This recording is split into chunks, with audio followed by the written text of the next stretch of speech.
This video will present solutions to the VCE 2024 Mathematical Methods Written Examination 2, Section A, Questions 6 to 10. Question 6 asks for the rule and domain of the inverse of this function. The rule for an inverse function can be found using a ClassPad by entering the function's rule into the main app with x and y transposed, and then solving for y.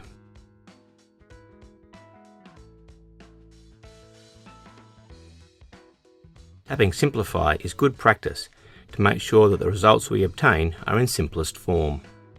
This output resembles answer A, but by inspecting the denominator, we can see that the domain of this inverse function will need to be the reals excluding -2, not the reals excluding 3, so we must look past option A. To determine whether B or C are correct, we need to convert the form of our answer, which can be done using the propfrac command. I'm going to access this via Action, Transformation, Fraction, and then tap Answer and Execute. This output shows us that answer B has both the correct rule and the domain for F inverse.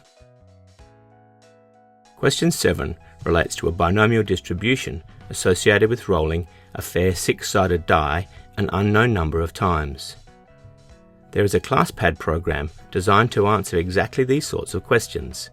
This program is called Inverse Binomial N, and I made sure it was installed before starting this exam. Information about how to download and install this and other useful programs can be found on the Casio Education website. We are working with the binomial distribution n, 1/6, and we're interested in the probability of x greater than or equal to 1 being at least 0.95. I will run the R variant of the program due to the right-sided inequality, i.e. greater than or equal to 1, and provide the inputs as 0.95, 1/6, 1, as the arguments of this program are probability, p, x value. Having previously installed the program, I can call it up by tapping on the cog in the left-hand corner of my ClassPad, tapping Variable Manager, double tapping the main set of variables to open them up, ticking inverse bin nr, and tapping input. With that done, open a bracket and enter the 3 arguments, and then tap execute. This output shows the 2 n values with probabilities either side of 0.95, indicating the tipping point required. This allows us to be sure that the minimum value of n with probability greater than 0.95 is n equals 17, which is answer C. Question 8 presents a table of values for functions f of x and g of x, and asks us about the x-intercept of h of x, which is equal to the difference between these two functions. This x-intercept occurs when h equals 0, which will occur when f of x equals g of x. From the table, we can see that this is the case when x equals 2, and so the answer is A.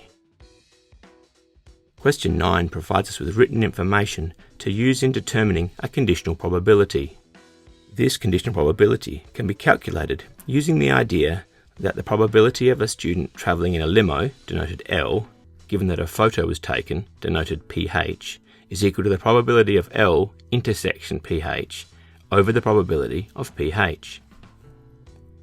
The probability of L intersection PH is equal to 0.45, the probability of L, times by 0.3, the probability of PH given L. And the probability of PH is equal to the sum of the probabilities of the 2 ways that a photo could be taken, either with or without a limo ride, which are 0.45 times 0.3 and 0.55 times 0.6.